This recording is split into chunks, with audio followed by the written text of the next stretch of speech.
बदलापूरमधील सर्व नागरिकांना होळी व धुलीवंदनाच्या हार्दिक शुभेच्छा।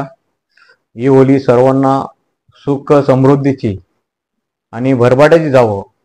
जे काय विनाशकाली संकट आले असतील ते होळीबाईमध्ये जळून जावो अशी ईश्वरचरणी प्रार्थना। तसंच यावर्षी शिवसेना शहर शाखा उपासेना यांच्या माध्यमातून धुलीवंदनाचा कार्यक्रम सर्वांसाठी चैतन्य संकुल जिजामाता उद्यान या ठिकाणी आयोजित केलेला आहे।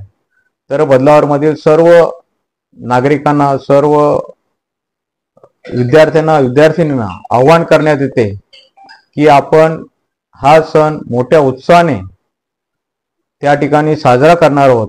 विविध कलाकार या ठिकाणी, संजीव राठोड गुलाबी फेम मधला हा कलाकार त्या ठिकाणी येणारे, डीजे सॉन्ग वाले चांगले कलाकार त्या ठिकाणी येणार। तरी सर्वांनी या कार्यक्रमामध्ये सहभागी घेऊन धुलीवंदनाचा आनंद घ्यायचा आहे असं मी सर्व नागरिकांना आपल्या या चॅनलतर्फे आवाहन करतो।